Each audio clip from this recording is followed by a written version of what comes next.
अगर उसके साथ उसके एक दो उल्टियाँ भी हो रही हैं और उसके साथ बच्चा ग्रिप कर रहा है, बैठ रहा है, उठ रहा है, तो हम इसको यूजुअली अपेंडिक्स की तरफ चले जाते हैं। या अपेंडिक्स बिल्कुल एक आम सी बीमारी होती है, या बहुत मैंने बताया, लेकिन ये डायग्नोस हो जाता है, बड़े आराम से डायग्नोस होता है। अपेंडिक्स बेसिकली थोड़ा सा बताएं कि अपेंडिक्स होता क्या चीज़ है और अपेंडिक्स बच्चों के अंदर किस तरह से डेवलप होता है और क्या ये जेनेटिकली आता है या ये खुद एक कोई जर्म होता है? देखिए बहुत उम्दा एक बात है, हमारे यहाँ कुछ जिस्म में ऐसी चीजें होती हैं जो बिला वजह है, अच्छा, उनकी कोई वैल्यूज नहीं है, उसमें से एक अपेंडिक्स के पार्ट है। अच्छा। हमारे यहाँ आंत जब जहाँ से बड़ी आंत शुरू होती है और छोटी आंत जहाँ हमारी खत्म होती है, उस पॉइंट के जंक्शन के ऊपर एक खास थोड़ा सा इजू होता है, इसको हम एक्स्ट्रा पार्ट कहते हैं। एक्स्ट्रा उजू है, कोई इसका वैल्यूज नहीं होती, वो एक अपेंडिक्स होती है वो सब में, और उसी के साथ एक सीकम होता है। ये तमूमन यूजुअली जो होते हैं इनकी वैल्यूज नहीं बनती हैं, अच्छा। ये यूजलेस चीजें होती है, ये यूजलेस होती है लेकिन प्रॉब्लम क्रिएट कर देती हैं।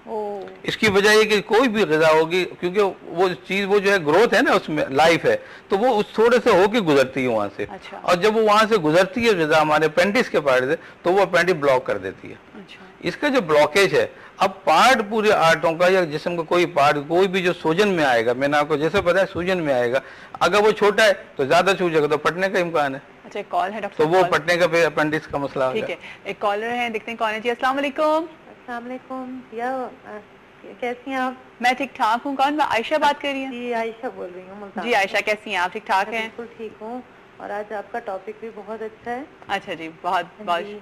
और जो है डॉक्टर साहब को भी अस्सलाम वालेकुम। जी जी वालेकुम सलाम। जी जी डॉक्टर साहब, मैंने है तो आपके टॉपिक से हटकर बात, लेकिन ना मैंने एक सवाल पूछना था। जी जी। कि मेरी भाभी है ना, तो उनका ना गला जो है बिल्कुल एक हर हफ्ते तकरीबन बंद हो जाता है, थोड़ा सा भी कोई खट्टी चीज वो चख भी नहीं सकती है, तो उनके बहुत शदीद तकलीफ हो जाती है। तो मैं मुझे जरूर गाइड कीजिएगा। और इतना सूज जाता है उनका गला और बहुत ज्यादा भरम आ जाता है, तो वो बहुत परेशान रहती हैं, इंजेक्शन लगते हैं तब जाके वो कंट्रोल होता है। डॉक्टर कुछ बताते भी नहीं है कि क्या मसला है क्या नहीं है, तो आप प्लीज इसके बारे में बताइएगा। ठीक है। अच्छा आयशा, क्या कहेंगी आप टॉपिक के हवाले से? बजट करती हैं? टॉपिक के हवाले से यही कहूँगी कि बहुत मैं अपनी मर्जी से करती हूँ, लेकिन ना बड़े हिसाब किताब के साथ करती हूँ और बचत भी करती हूँ। बचत भी कर लेती हैं? जी। फिर उससे क्या, यानी कि मैं ऐसे नहीं करती हूँ कि फजूल खर्ची, हिसाब बनाकर ना पूरा बजट बनाकर और उसके मुताबिक चलती हूँ। अच्छा, तो फिर उसमें से बचत भी अपनी कोशिश से कर लेती हूँ। तो फिर उससे उस बचत से क्या लेती हैं? अपने लिए लेती हैं, तहरीम के लिए कुछ लेती हैं? अपने दोनों के लिए मैं सूट बीज या जो चीज भी बनानी होती है ना,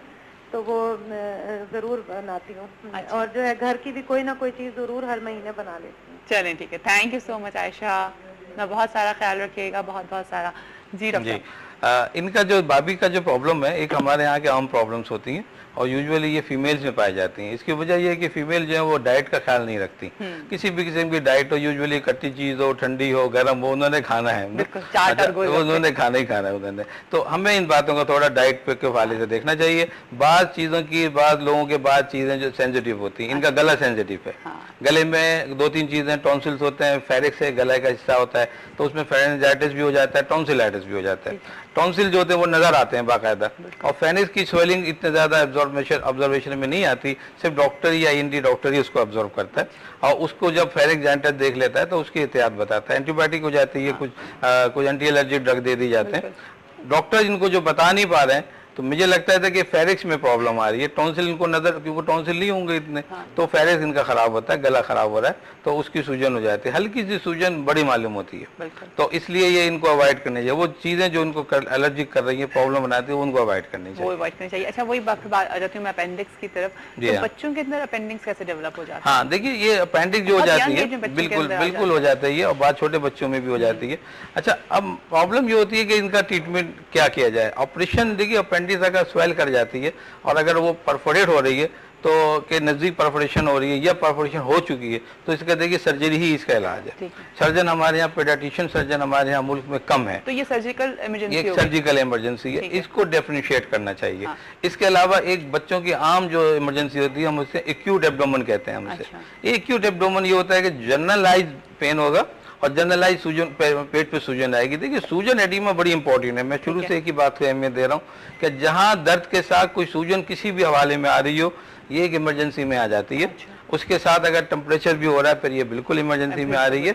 और अगर खाली पेन है या खाली सूजन है या खाली कोई एक चीज आ रही है तो वो हम उसको एलमार्क नहीं करते इतना, लेकिन बहरहाल दिखाना चाहिए। तो और टेम्परेचर तो बेसिकली होती है इंडिकेशन, बिल्कुल उसी वक्त होगी सूजन और इन्फ्लेमेशन हो रहा है। अच्छा कॉल है, दिखते हैं कौन है जी। अस्सलाम वालेकुम। जी अस्सलाम वालेकुम जी, सुबह बखैर, कौन बात कर रही हैं? सुबह बखैर, मैं मिसेज अनीस आपकी कॉलर हूँ पुरानी, लेकिन पता नहीं आप जानती हैं या नहीं मुझे। मिसेज अनीस जी। अच्छा मिसेज अनीस, पता नहीं अभी बिल्कुल मेरे माइंड में नहीं आ रहा, आई एम सो सॉरी। मैं वाकई से बात करें, याद होगा आपको, लाल के अमूमन सेगमेंट में कॉल करती हूँ। आज मुझे होल्ड पे लगाए रखा है इन्होंने और वो सेगमेंट ही खत्म हो गया। ओहो जी जी, मुझे याद आ गई, डिस्कनेक्ट कर दी। मुझे बिल्कुल याद आ गई मिसेज अनीस, क्या कहेंगी? बस अल्लाह का शुक्र, कल भी आपके टॉपिक बड़ा अच्छा था, मैं बात करना चाह रही थी लेकिन आपका बस नंबर इतना बिजी जा रहा था, मेरी कॉल ही नहीं मिल पा रही थी। बस वो सब कॉल्स कर रहे होते हैं ना, इसलिए नंबर बिजी हो जाता है। क्या कहना चाह रही हैं? टॉपिक भी बहुत अच्छा है आपका, जो आपने ये रखा है, और बड़ा अच्छा आपका ये तरीकेकार है कि एक आप बोलने के लिए टॉपिक देते हैं और उससे हम अपने राय का इजहार कर सकते हैं, बल्कि अपने दिल के हालात भी बता दिल के हालात, बिल्कुल वो दोस्तों से इंसान अपने दिल की बात को शेयर करता है ना, तो फिर आप जरूर शेयर करें हमसे। तो बजट का जहाँ तक ताल्लुक है, मैं आपको बताऊं कि मैं तो बजट नहीं बनाती, क्योंकि मेरा माइंड इस तरह का है कि थोड़े से पैसे इधर उधर हो जाए तो मैं परेशान बहुत हो जाती हूँ। तो इसलिए मैं अपने हस्बैंड ही के हाथ में छोड़ा हुआ है सौदा तलब, ये अच्छा है। जो चीज मुझे चाहिए होती है मैं उन्हें कह देती हूँ कि बस मुझे ये चाहिए, वो मुझे ला देते हैं। तो फिर आप वो हैं, जी मैंने कहा आप वो हैं जो अपनी मर्जी से शॉपिंग करती हैं? नहीं, मैं बिल्कुल अपनी मर्जी से शॉपिंग नहीं करती, बल्कि मैं शॉपिंग करती ही नहीं हूँ, अपने हस्बैंड के पीछे पीछे चलती हूँ, क्योंकि आपको पता है आजकल महंगाई कितनी है और एक थोड़ी सी पे में गुजारा नहीं होता, हर दफा आपको किसी से बारो करना पड़ता है, तो फिर मैं सारी सैलरी ले लूं तो फिर मैं किससे उधार मांगती फिरूं? इसलिए वो सारा काम उनका है, वो खुद ही अपने हाथ में रखते हैं, खुद ही खर्च करते हैं। मुझे नहीं पता कि कितनी सैलरी है, क्या लाते हैं क्या नहीं लाते, बस चीजें मुझे पूरी चाहिए होती है घर में, बस अल्लाह। ये अच्छी बात है ना कि वो आपकी हर ख्वाहिश को पूरा कर रहे हैं, हमें इसी पे खुश होना चाहिए, है ना? हेलो, ओ आपकी लाइन ड्रॉप हो गई है। अच्छा एक और कॉलर हैं, देखते हैं जी कौन है। अस्सलाम वालेकुम। हेलो अस्सलाम वालेकुम। वालेकुम अस्सलाम। सुबह बखैर। मैं ठीक ठाक हूँ, सुबह बखैर। सुबह बखैर, कौन बात कर रही है? मैं फातिमा कराची से। फातिमा जी, फातिमा क्या कहेंगी? जी मुझे डॉक्टर साहब से भी बात करनी है और आपका सवाल का जवाब भी देना है। अच्छा जरूर, आप बात करिए डॉक्टर साहब से। जी मुझे डॉक्टर साहब से ये कहना है कि अभी मतलब पहले भी मुझे 2-3 बार साइड पे दर्द हुआ, लेफ्ट पे, जैसे अब समझ में नहीं आता वो किस चीज का पेन है, बिल्कुल नीचे की तरफ लेफ्ट। तो अब 2-3 बार हो चुका है। मैं थोड़ा सा जोर से बोलें, लाउडली बोलें जरा। आपको दर्द हो चुका है, किसके हुआ है? जी नहीं, मुझे ही हो चुका है। हाँ तो बताइए, लेफ्ट साइड। इतना दर्द होता है कि मैं उठकर चल भी नहीं सकती, इतना मुझे बाकायदा दर्द होता है। आपने भी टेस्ट वगैरह करवाए? ये लेफ्ट एब्डोमेन की बात कर रही है? आप लेफ्ट की बात कर रही हैं? कौन सी साइड? लेफ्ट पेट में ना? हेलो जी लेफ्ट में कहाँ पर दर्द हुआ है आपके? जी बता रहे हैं ना, जैसे नीचे वो उसका क्या कहते हैं, पेट के निचले हिस्से में। जी जी। अच्छा लेफ्ट साइड पे, ठीक है। तो बहुत ज्यादा होता है कि मैं उठकर थोड़ा चलना भी मेरे लिए बहुत मुश्किल हो जाता है। ये आपके महीने के महीने दर्द होता है या अमूमन हो जाता है? अच्छा तो ठीक हो जाता है। कब से दर्द हो रहा है और ये कब होता है? मंथली? काफी टाइम होता है, महीने 2 महीने के बाद फिर होता है। ठीक है, ना मैंने कोई टैबलेट्स लिए ना कोई मैंने टेस्ट करवाए। सही। अच्छा ठीक है, thank you so much Fatima. और आपके सवाल का जवाब दूंगी। जी बताइए। जी मेरा बजट जो है ना पूरा मेरे हस्बैंड संभालते हैं। अच्छा। उनको जो पता है कि मुझे कितना किस तरह से खर्च करना है। आपको पॉकेट मनी मिलती है? उनके बजट उनके ही हाथ में होता है। अच्छा तो आपको पॉकेट मनी मिलती है? मैंने कहा आपको पॉकेट मनी मिलती है? नहीं, पॉकेट मनी अगर जब जरूरत होती है तब देते हैं। चले अच्छा ठीक है। ये महीने नहीं मिलती, जब जरूरत होती है तब दे देते हैं। ये अच्छा है ना, महीने में अभी ना जैसा आपको जरूरत है आपके पास है ना? तभी आपका ड्रेस बहुत अच्छा लग रहा है आज। अच्छा थैंक यू सो मच जी। बहुत अच्छा, आपके यूरिन में तो कोई प्रॉब्लम नहीं आती है, पेशाब में कोई? जी जी पेशाब बहुत ज्यादा आता है मुझे। ठीक है मैं बताता हूँ। चलिए ठीक है जी, thank you so much. Okay चलो हाफिज जी। देखिए ये जो बिल्कुल ये दर्द जो है एटिपिकल पेन कहलाता है ये, हाँ, इसके अंदर देखिए कि अगर फीमेल होने के हवाले से मंथली वाइज हो रहा है तो बाद हम डिस्मेनोरिया भी काउंट करते हैं इसमें।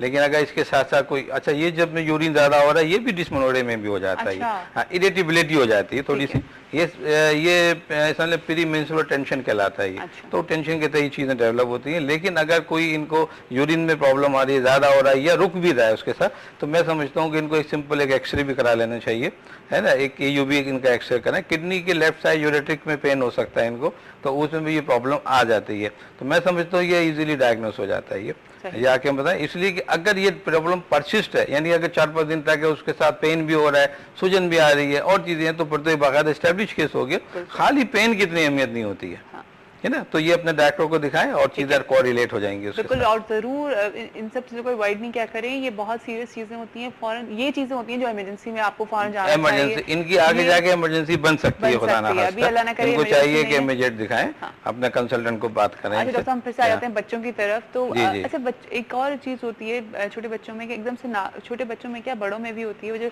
नाक से एकदम से ब्लीडिंग आ जाती है, तो उसमें भी पेरेंट्स जो है वो बड़े बहुत परेशान हो जाते हैं। बिल्कुल सही है। तो उसके लिए घर में क्या ट्रीटमेंट हमें करना चाहिए, जरा उसके बारे में बिल्कुल। हाँ, देखिए ये बच्चों जो छोटे और बड़े बच्चों को डिफरेंशिएट हम करते हैं।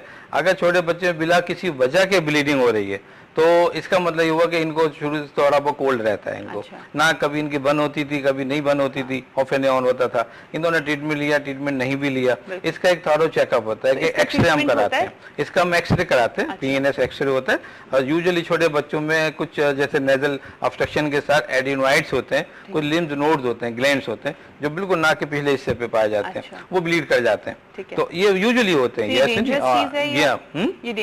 डेंजरस होते हैं, ब्लीड कर जाते हैं, एकदम सूजन हो जाती है, सांस लेने में प्रॉब्लम होगी, बच्चे सोते वक्त खराटे लेते हैं मुंह में, ये वजूहत होती है। फिर वो जो ऑब्स्ट्रक्शन होती है वो नेजल अंदर गिरता है, टॉन्सिल बढ़ने शुरू हो जाते हैं। तो ये सब इसको ENT के डॉक्टरों को दिखाएं और ये मैं समझता हूँ ये क्लियर होते हैं। दूसरी तरफ ये कि इमरजेंसी चोट लग जाती है किसी भी हवाले से, बचपन में या किसी पर चोट लग गई, आपने उसको ट्रीटमेंट सही नहीं लिया, वो अंदर की हड्डी थोड़ी सी कर्व हो जाती है, वो कर्व की जगह पे गोज बढ़ना शुरू हो जाता है। वो जो गोज बन रहा है, वो सूजन बढ़ रही है, ये इन्फेक्शन क्रिएट कर रहा है। यहाँ से ब्लीड बार बार हो जाती है, हल्का सा चोट लगी, कुछ नहीं ब्लीड कर गया। ये बहुत सी चीजें हमें ओवरऑल ये देखना चाहिए कि इसका हम एक्सरे करा के रखें। और नेजल पैकिंग होती है, हम नजदीक किसी डॉक्टर के पास जाएं, वो नेजल पैक कर देता है। इसके अलावा एक खास एक एरिया होता है, लिटिल एरिया हम कहते हैं, एक पॉइंट से लेके अगर आप यहाँ के ऊपर पॉइंट को हम दबाएं हल्का सा, तो मैं समझता हूँ कि किसी भी किस्म की ब्लीडिंग यूजुअली स्टॉप हो जाती है। अच्छा, ठीक है ना। तो ये टेक्निकल पॉइंट है। ब्रेक पे जा रहे हैं, ब्रेक के बाद जब वापस आएंगे तो डॉक्टर आबिद हुसैन मिर्जा हमारे साथ मौजूद है। आप लोग हमारे साथ ही रहेगा। सुबह बखैर वाइब के साथ में आपको एक दफा फिर से ज्वाइन करेंगे। जी वेलकम बैक। दफा फिर आप सबको खुशामदीद करती हूँ सुबह बखैर वाइब के साथ में। यकीनन आप सबकी सुबह बहुत अच्छी हो रही होगी। अभी हमारे साथ एक कॉलर भी हैं, देखते हैं कौन है। जी अस्सलाम वालेकुम। वालेकुम अस्सलाम। जी कौन बात कर रहे हैं? जी I am Ali Raza Khan from Karachi. जी अली, कैसे हैं आप? ठीक ठाक हैं? शुक्र अल्हम्दुलिल्लाह जी। आज जबरदस्त ड्रेसिंग आज की। बहुत बहुत शुक्रिया जी, बहुत बहुत शुक्रिया। क्या कहेंगे अली? और खूबसूरत नाम ये कहूँगा, आबिद साहब के लिए पूरे वीक इंतजार करता हूँ, फिर आबिद साहब की शक्ल नजर आती है तो दिल को इत्मीनान होता है। अच्छा चलिए ठीक है। क्या क्या जानना चाह रहे हैं अली आप? मैं डॉक्टर साहब सबसे पहले आपको आदाब अर्ज करता चलूँ। जी जी हेलो। जी जी वालेकुम सलाम। जी जी डॉक्टर साहब, ये मालूम करना था, अमूमन ये देखा गया है कि आजकल हमारे इस जमाने में फर्स्ट एड बॉक्स घर में नहीं होता। जब मेरे वाले बिल्कुल सही बात है, फर्स्ट एड बॉक्स उन्होंने ला के रखा हुआ था, बड़ी मतलब से हम लोग को घर में बड़ी इमरजेंसी तौर पे काम आता था। वो रुझान खत्म हो गया है और वो अब लिख लेते थे जो भी दवाई जिस काम के जिस पर्पज के लिए होती थी वो अपनी डायरी में लिख लेते थे, वो भी नहीं है। तो डॉक्टर साहब आजकल जो बच्चे छालियां वगैरह निगल लेते हैं, सिक्का निगल लेते हैं, नींबू वगैरह खाते हुए लेमन का छोड़ा पीस अटक जाता है उनकी, उसके इमरजेंसी के लिए हम लोग क्या करना चाहिए? और इसके फर्स्ट एड बॉक्स के लिए आप जरूर बताइएगा। बहुत अच्छा, thank you so much Ali. और अभी हम लोग ब्रेक पे में डॉक्टर साहब से, मैं और डॉक्टर साहब यही बात कर रहे थे कि हमें इस वक्त ये बताना चाहिए घरों में कि जिस वक्त इमरजेंसी, सही बात है कि बच्चे जो क्रॉलिंग बेबीज होते हैं वो कॉइन्स मुंह में ले लेते हैं और बहुत सारी इस तरह की चीजें जो हैं वो अपने मुंह में ले जाते हैं जिससे हमें डर लग रहा था। तो उस वक्त हमें, क्योंकि जाहिर है उस वक्त समझ नहीं आ रहा था क्या करें। अगर हॉस्पिटल थोड़ा सा दूर है तो आपको गाड़ी निकालनी है, भागना है आपको फौरन, तो उस वक्त घर में हम क्या करें? देखिए बहुत अच्छा सवाल है अली साहब का। और इस बात को मैं थोड़ा सा इतना आगे बढ़ा दूं कि देखिए हमारे पास आज हमने सर्जिकल इमरजेंसी या नॉन सर्जिकल इमरजेंसी डिस्कस किया, हम इमरजेंसी को डिस्कस नहीं करते, इस वजह से अवेयरनेस ही नहीं है इमरजेंसी की। तो जब वो चीज आहिस्ता आहिस्ता देखिए जब जा रही है तो वो लोग फर्स्ट एड भी रखना भूल गए, मैं तो कहता हूँ फर्स्ट एड की इतनी इंपॉर्टेंस है कि ना सिर्फ ये कि घरों में हो, हर जगह फर्स्ट एड होना चाहिए, गाड़ियों में फर्स्ट एड होना चाहिए। मैंने पिछले दिनों खास एक मुहिम भी शुरू कराई थी कि हर गाड़ी में फर्स्ट एड होना चाहिए। देखिए छोटी मोटी इंजरी, गाड़ी के दौरान चोट लग गई, छोटे मोटे एक्सीडेंट हो गए, आपके पास फर्स्ट एड होना चाहिए। अगर किसी को आपने देखा है कि किसी की चोट लगी तो आप एकदम उसकी हेल्प आप देखिए ना, उसमें सेफ्लॉन मौजूद है, कॉटन मौजूद है, कॉटन स्वॉब मौजूद है, चीजें मौजूद है। आप कोई भी चीज है आप उसको बहाल करा सकते हैं। आप में ना बात है कि हम वो बॉक्स तक हम बाजू का रख देते हैं, सांस बहाल